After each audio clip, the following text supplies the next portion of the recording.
ದುಬೈನ ಅಬುಧಾಬಿಯಲ್ಲಿ ಕನ್ನಡಿಗ ಸಿಲುಕೊಂಡಿದ್ದಾರೆ. ಸುಮಾರು ಜನ ತುಮಕೂರು ಮೂಲದ ಯುವಕ ಶಶಿಕುಮಾರ್ ಕೂಡ ದುಬೈನಲ್ಲಿ ಓಡಾಡ್ತಾ ಇದ್ದಾರೆ. ಪಾಪ ಅವರು ವಾಪಸ್ ಬರೋಕ್ಕಾಗ್ತಾ ಇಲ್ಲ.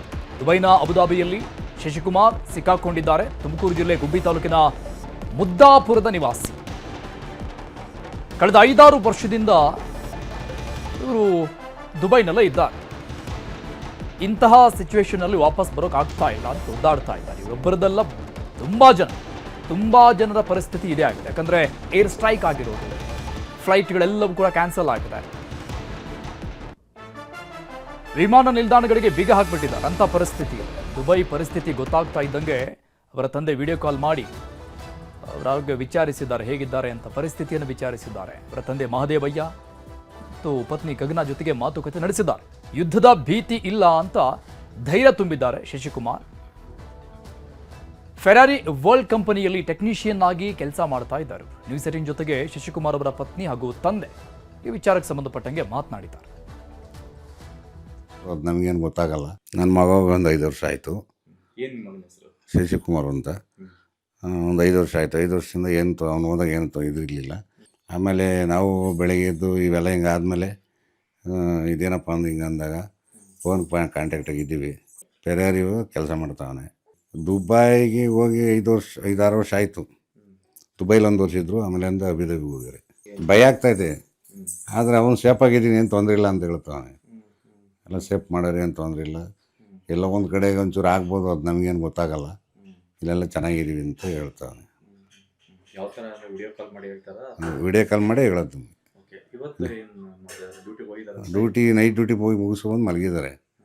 ಮಲಿಕಂಡು ತಿರ್ಗಿ ನಾವು ಫೋನ್ ಮಾಡಿದಾಗ ಹಿಂಗೆ ಅದನ್ನೇ ಹೇಳಿರು, ಏನೂ ಪ್ರಾಬ್ಲಮ್ ಇಲ್ಲ ಅಂತ.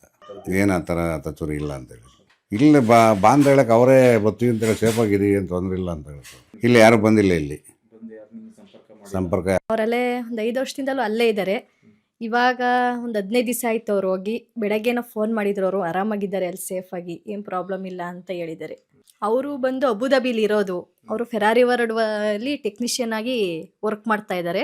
ನಮಗೆ ಅಲ್ಲೇದು ವಿಷಯ ಎಲ್ಲ ಕೇಳ್ತಾ ಇದ್ರೆ ಭಯ ಅಂತ ಅನ್ನಿಸ್ತಾ ಇತ್ತು. ಅದಕ್ಕೇ ಅವ್ರಿಗೆ ಫೋನ್ ಮಾಡಿ ಕೇಳಿದಾಗ ಏನು ಪ್ರಾಬ್ಲಮ್ ಇಲ್ಲ, ನಾನು ಸೇಫಾಗಿದ್ದೀನಿ, ಆರಾಮಾಗಿರಿ ಅಂತ ಹೇಳಿದ್ದಾರೆ.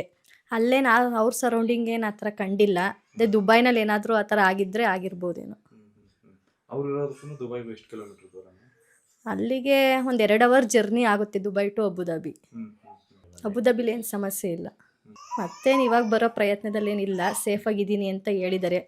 ಖಮೇನಿ ಹತ್ಯೆ, ಇರಾನ್ ಕೊತ, ಅಮೆರಿಕ ಇಸ್ರೇಲ್ ಮೇಲೆ ಪ್ರತಿಕಾರ, ಎಲ್ಲೆಂದರಲ್ಲಿ ಕ್ಷಿಪಣಿ, ಬಾಂಬ್, ಬೆಂಕಿ, ಮಹಾಯುದ್ಧ.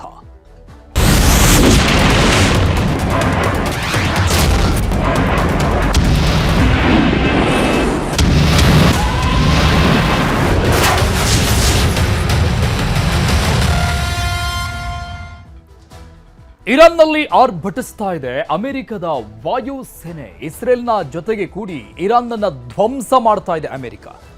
ಕಳೆದ 3 ದಿನಗಳಿಂದ ಇರಾನ್ನಲ್ಲಿ ಹತ್ಯೆಯಾಗಿದ್ದು ಬರೋಬ್ಬರಿ 550 ಮಂದಿ. ಇರಾನ್ನಾದ್ಯಂತ ರಕ್ತದ ಓಕಳಿ ಹರಿತಾ ಇದೆ. ಇಸ್ರೇಲ್ನ ಜೊತೆಗೂಡಿ ಇರಾನ್ನ ಧ್ವಂಸ ಮಾಡ್ತಾ ಇದೆ US, ಅಮೆರಿಕ. ಕಳೆದ 3 ದಿನಗಳಿಂದ ಯುದ್ಧ ಆರಂಭ ಆಗಿರೋದು. ಇಲ್ಲಿವರೆಗೂ 550 ಮಂದಿ ಹತ್ಯೆಯಾಗಿದ್ದಾರೆ, ಸಾವನ್ನಪ್ಪಿದ್ದಾರೆ. ಇರಾನ್ನ ಸರ್ವೋಚ್ಚ ನಾಯಕ ಖಮೇನಿ ಸೇರಿ ಅತಿ ದೊಡ್ಡ ಪ್ರಾಣಹಾನಿ ಸಂಭವಿಸಿರುವುದು. ಖಮೇನಿ ಮಗಳು, ಮೊಮ್ಮಗಳು ಸೇರಿ ಸಂಬಂಧಿಕರ ಸಾವಾಗಿದೆ. ಅಮೆರಿಕ ಮತ್ತು ಇಸ್ರೇಲ್ ಸೇನೆ ಜೊತೆಗೂಡಿ ನಡೆಸ್ತಾ ಇರುವಂತಹ ಈ ಜಂಟಿ ಯುದ್ಧದಲ್ಲಿ ಇರಾನ್ ಅಕ್ಷರಶಃ ನಲುಗಿ ಹೋಗ್ತಾ ಇದೆ. ಇದು ಖಮೇನಿ ಅಡಗಿ ಕುಳಿತಿದ್ದಂತಹ ಬಿಲ್ಡಿಂಗ್ ಧ್ವಂಸದ ದೃಶ್ಯಗಳು. ಇರಾನ್ ಮೇಲೆ ಇಸ್ರೇಲ್ ಮತ್ತು ಅಮೆರಿಕ ದಾಳಿ ಯಾವ ಮಟ್ಟಿಗಿದೆ ಅಂದ್ರೆ 3 ದಿನಗಳಲ್ಲಿ 550 ಜನ ಸಾವನ್ನಪ್ಪಿದ್ದಾರೆ ಅನ್ನುವಂಥ ಮಾಹಿತಿ ಇದೆ. ಈ ಸಾವು ನೋವುಗಳು ಅಟ್ ಪ್ರೆಸೆಂಟ್ ಆ ಸಂಖ್ಯೆ ಇನ್ನಷ್ಟು ಜಾಸ್ತಿ ಆಗಿರುವಂತಹ ಸಾಧ್ಯತೆಗಳು ಕೂಡ ಸಹಜವಾಗಿರುತ್ತೆ. ಯಾಕಂದ್ರೆ ಮೊನ್ನೆಗಿಂತ ನಿನ್ನೆಗಿಂತ ಇವತ್ತು ಈ ಯುದ್ಧದ ಭೀಕರತೆ ಜಾಸ್ತಿ ಆಗ್ತಾನೆ ಹೋಗ್ತಾ ಇದೆ.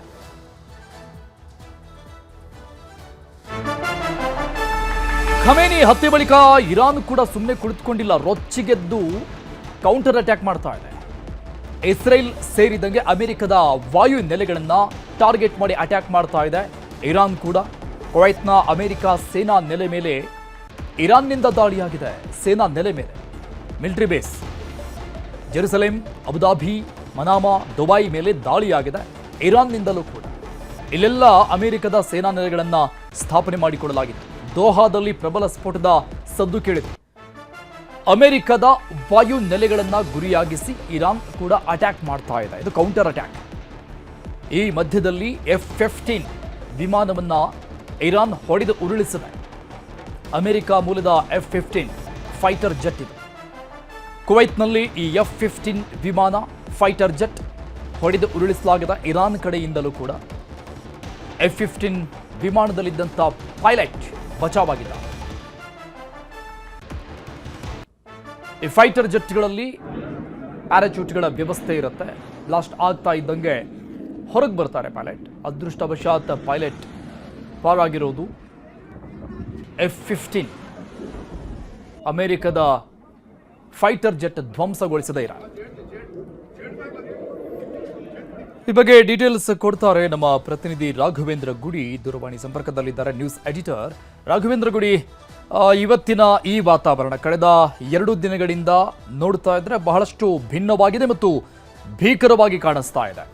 ಈ ಯುಕ್ರೇನ್ ಮತ್ತು ರಷ್ಯಾ ವಾರ್ ಸಂಭವಿಸಿದಾಗಲೂ ಕೂಡ ಮೊದಲಿಗೆ ಚರ್ಚೆ ಆಗಿದ್ದು ಇದು ಥರ್ಡ್ ವಾರ್ ಶುರುವಾಗ್ಬಿಡುತ್ತಾ, ವರ್ಲ್ಡ್ ವಾರ್ ಅಂತ. ಈಗಲೂ ಕೂಡ ಅದೇ ರೀತಿಯಾದಂಥ ಮಾತುಗಳಿದೆ. ಅರುಣ್, ಇದನ್ನ ನಾವು ಥರ್ಡ್ ವರ್ಲ್ಡ್ ವಾರ್ ಅನ್ನೋದಕ್ಕಿಂತ ಹೆಚ್ಚಾಗಿ ಮಧ್ಯಪ್ರಾಚ್ಯದಲ್ಲಿ ನಡೆದಿರ್ತಕ್ಕಂಥ ಒಂದು ಯುದ್ಧ ಮತ್ತು ಅದರಲ್ಲೂ ಪ್ರಮುಖವಾಗಿ ಅಮೆರಿಕ ಪ್ರೇರಿತವಾಗಿ ಅಮೆರಿಕದ ಒಂದು ಸಪೋರ್ಟ್ ನಲ್ಲಿ ನಡೀತಾ ಇರುವಂತಹ ಯುದ್ಧ ಅಂತಾನೆ ಪರಿಗಣಿಸಬೇಕಾಗುತ್ತೆ. ಮಹಾಯುದ್ಧ ಅಂತ ಅನ್ನುವಂತ ಪದಗಳು ಅತಿ ದೊಡ್ಡದಾಗಿರ್ತಕ್ಕಂಥದ್ದು. ಯಾಕಂದ್ರೆ ಸಾಕಷ್ಟು ರಾಷ್ಟ್ರಗಳಿದಾವೆ, ಇದರಲ್ಲಿ ಯಾವುದೇ ರೀತಿಯಾಗಿರ್ತಕ್ಕಂತಹ ಒಂದು ಪಾಲ್ಗೊಳ್ಳುವಿಕೆಯಲ್ಲಿ ಇಲ್ಲ. ಹೀಗಾಗಿ ನಾವು ಇದನ್ನ ಮಹಾಯುದ್ಧ ಅನ್ನೋದಕ್ಕಿಂತ ಹೆಚ್ಚಾಗಿ ಈ ಯುದ್ಧದ ಪರಿಣಾಮಗಳು ಏನಾಗ್ತಾ ಇದಾವೆ, ಇವತ್ತು ಆಗಿರ್ತಕ್ಕಂಥ ಡೆವಲಪ್ಮೆಂಟ್ಗಳು ಮತ್ತು ಅದರ ಭೀಕರತೆಯನ್ನ ಒಂದೊಂದಾಗಿ ಗಮನಿಸ್ತಾ ಹೋಗೋದಾದ್ರೆ, ಮೊದಲನೇದಾಗಿ ಅರುಣ್ ನಾವು ಪ್ರಮುಖವಾಗಿ ಗಮನಿಸಬೇಕು, ಇವತ್ತು ಕುವೈತ್ ನಲ್ಲಿ F-15 ಯುದ್ಧ ವಿಮಾನಗಳೇನಿದ್ದಾವೆ, ಅಮೆರಿಕದ ಯುದ್ಧ ವಿಮಾನಗಳು, ಫೈಟರ್ ಜೆಟ್ಗಳು ಸಾಕಷ್ಟು ಹಾನಿ ಒಳಗಾಗಿದ್ದಾವೆ. ಅದರ ಒಂದು ಏರ್ ಸ್ಪೇಸ್ ನಲ್ಲಿ ಬಿದ್ದಿರೋದ್ರ ಬಗ್ಗೆ ಇವತ್ತು ಕುವೈತ್ನ ಆರ್ಮಿಯೇ ಅಧಿಕೃತವಾಗಿ ಮಾಹಿತಿಯನ್ನ ಕೊಟ್ಟಿರುವಂತದ್ದು ನಾವು ಭಾರತ ಆಪರೇಷನ್ ಸಿಂಧೂರ್ ನಡೆಸಿದ ಸಂದರ್ಭದಲ್ಲೂ ಕೂಡ ಗಮನಿಸ್ತಾ ಇದ್ವಿ. ಭಾರತದ ಕೆಲ ಜೆಟ್ಗಳು ಏನೋ ನಾವು ನಾಶ ಮಾಡಿದ್ದೀವಿ ಅಂತ ಪಾಕಿಸ್ತಾನ ಸುಳ್ಳು ಆರೋಪ ಮಾಡಿದ್ದಾನೆ. ನಮ್ಮಲ್ಲಿ ಸಾಕಷ್ಟು ಜನ ಅತಿ ದೊಡ್ಡದಾಗಿ ಅದನ್ನು ತಿಳಿಸುವಂತ ಪ್ರಯತ್ನವನ್ನ ಮಾಡಿದ್ರು. ಯುದ್ಧದಲ್ಲಿ ಎರಡೂ ಕಡೆಯಲ್ಲಿ ಸಾವು ನೋವುಗಳಾಗುವಂತದ್ದು, ಹಾನಿ ಆಗುವಂತದ್ದು ಸಹಜವಾಗಿರ್ತಕ್ಕಂಥದ್ದು. ಆದ್ರೆ ಯಾವಾಗ ಅಮೆರಿಕದ ಫೈಟರ್ ಜೆಟ್ಗಳನ್ನು ಕೂಡ ಇವತ್ತು ಇರಾನ್ ಟಾರ್ಗೆಟ್ ಮಾಡ್ತಾ ಇರುವಂತದ್ದು, ಅದು ಕುವೈತ್ನ ಏರ್ ಸ್ಪೇಸ್ ನಲ್ಲಿ ನಿಜಕ್ಕೂ ಕೂಡ ಇರಾನ್ ಇಷ್ಟರ ಮಟ್ಟಿಗೆ ಸಿದ್ಧತೆಯನ್ನ ಮಾಡಿಕೊಂಡಿತ್ತ ಅನ್ನುವಂತ ಪ್ರಶ್ನೆಗೆ ಕೂಡ ಈಗ ಕಾರಣವಾಗಿರುವಂತದ್ದು. ಎರಡನೇದಾಗಿ ಇವತ್ತು ಇರಾನ್ ಏನ್ ಮಾಡ್ತಾ ಇದೆ ಅಂತ ನೋಡೋದಾದ್ರೆ, ಇರಾನ್ ಒಂದು ಕಡೆ ಅಧಿಕೃತವಾಗಿ ಹೇಳಿಕೆಯನ್ನ ಕೊಟ್ಟಿದೆ. ತನ್ನ ಸುಮಾರು 250ರಿಂದ 500ರವರೆಗೆ ಅಂಕಿ ಸಂಖ್ಯೆಗಳು ವ್ಯತ್ಯಾಸವಾಗ್ತಾ ಇದ್ದಾವೆ, ಅಷ್ಟು ಜನ ಸಾವನ್ನಪ್ಪಿದ್ದಾರೆ ಅನ್ನುವಂತ ಮಾಹಿತಿಗಳು